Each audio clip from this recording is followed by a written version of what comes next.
आज आपण वर्षभर टिकणारी आंबट गोड अशी ही आवळा कँडी कशी बनवायची ते पाहणार आहोत। आवळा कँडी बनवण्याची जी दुसरी पद्धत आहे त्यामध्ये ऊन देण्याची गरज असते। ऊन व्यवस्थित दिलं गेलं नाही तर आवळा कँडीला लवकर बुरशी येते, ती बिघडण्याची शक्यता असते।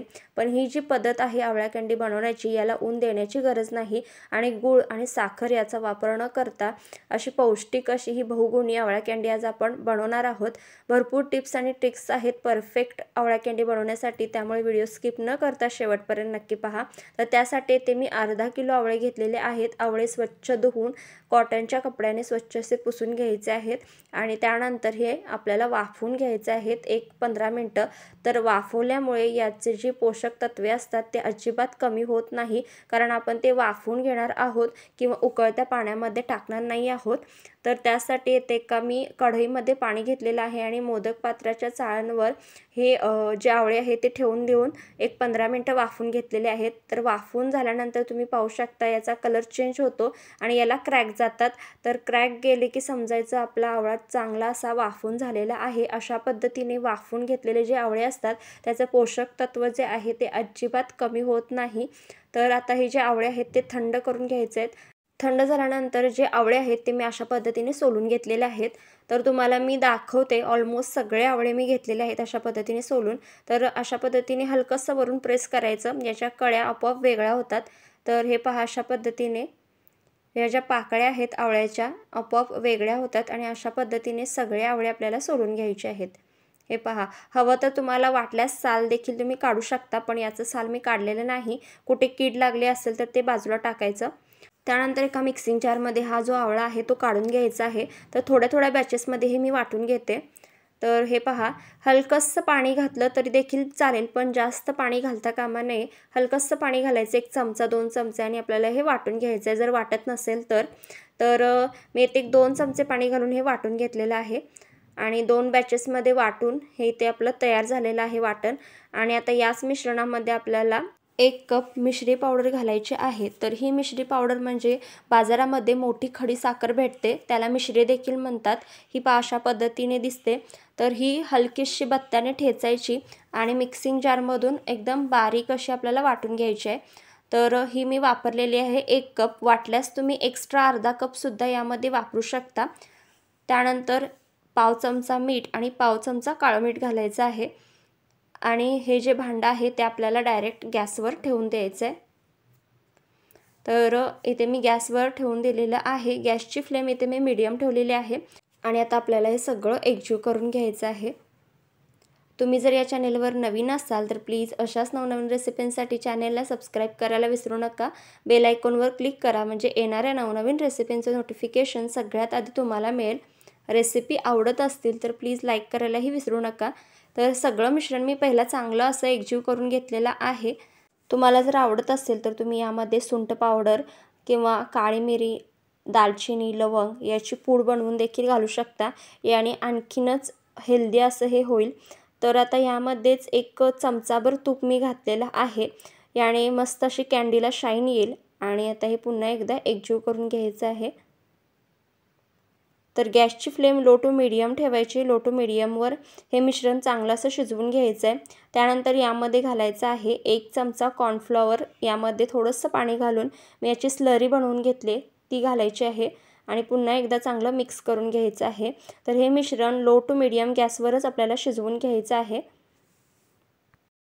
त्यानंतर आता पुन्हा एकदा मी 1 चमचाभर तूप येथे वापरते। तर एकूण मी इथे 2 चमचे तूप वापरलेलं आहे। तर इथे जी आपण खडी साखरची पावडर तयार करून घेतलेली होती तर ती मी इथे 1 कप वापरलेली आहे। तर तुम्ही 1.5 कपसुद्धा वापरू शकता, ते प्रमाण बरोबर बसतं। तर 1 कप येथे मी पिठी साखर वापरल्यामुळे हलकंसं तुरट कँडी लागते, पण 1.5 कप तुम्ही साखर वापरली तर एकदम व्यवस्थित त्याची टेस्ट लागते। तुम्हाला आणखीन गोड हवं असेल तर काही जण अर्धा किलो आवळ्याला अर्धा किलो साखर वापरतात, त्या पद्धतीने तुम्ही प्रमाण दोन्ही सेम घेऊ शकता। त्यानंतर यामध्ये 1 चमचाभर लिंबाचा रस घालायचा आहे। तर आवळा कँडीमध्ये साखरेचे क्रिस्टल तयार होऊ नयेत यासाठी आपण लिंबाचा रस येथे वापरणार आहोत। तर चमचाभर लिंबाचा रस वापरलेला आहे आणि पुन्हा एकदा हे मिश्रण चांगलं एकजीव करून घ्यायचं आहे। तुम्ही पाहू शकता आता हलकं जे मिश्रण कढई सोडत आहे आणि गॅसची फ्लेम लोच ठेवलेली आहे। लो टू मीडियम गॅसवर आपल्याला हे चांगलं असं शिजवून घ्यायचं आहे। जसजसं मिश्रण तयार होत जातं तसतसं हे कढई सोडत जातं आणि तुम्हाला वाटल्यास तुम्ही अधूनमधून मिश्रण चेक करून पाहू शकता। हातावर थोडंसं मिश्रण घ्यायचं बोटावर आणि एक 15-20 सेकंदानंतर मिश्रण थंड झाल्यानंतर मिश्रणाचा गोळा तयार होत असेल तर इथे आपलं मिश्रण तयार होत असं समजायचं। तर तुम्ही पाहू शकता हे मिश्रण आहे ते कढई सोडत आहे आणि याचा गोळा तयार होत आहे। तर या स्टेजवर इथे मिश्रण तयार झाले। एवढं करून देखील जर आपल्या कँडीज तयार होत नसतील तर काय करायचं हे मी पुढे सांगणार आहे। तर आता त्यानंतर इथे मी एका प्लेटला तूप लावून घेतले आणि यावरतीच हे जे मिश्रण आहे ते घालायचं आहे आणि पसरवून घ्यायचं आहे। तर इथे हलकासा फिका तुम्हाला जरी कलर दिसत असला तर याचा थंड झाल्यानंतर डार्क कलर येतो आणि जसं मिश्रण शिजतं तसं जी आपली खडी साखर असते त्याचा कलर थोडासा डार्क होत जातो। तर आता हे मिश्रण सगळीकडे चमच्याच्या साहाय्याने मी पसरवून घेते। तर लाईटच्या इफेक्टमुळे हे हलकंसं आपल्याला थोडंसं फिका याचा कलर दिसत आहे। तर हे पूर्ण आता चमच्याच्या साहाय्याने मी प्लेटवर पसरून घेते। अगदी अलगदपणे पसरलं जातं आणि हे फ्रीजमध्ये देखील ठेवण्याची गरज नाही। अगदी अर्ध्या तासामध्ये आपलं हे पूर्णपणे आळून येतं। तर हे मिश्रण पूर्णपणे मी पसरून घेतलेलं आहे आणि एक अर्धा तास हे आपण असंच ठेवून देऊयात। अर्धा तासामध्ये हे व्यवस्थित आळून येतं। तर तुम्ही पाहू शकता याचा कलर डार्क झालेला आहे आणि अर्धा तास झालेला आहे आणि आता हे आपण कट करून घेऊयात। चाकूच्या साहाय्याने अगदी अलगदपणे कट होतं।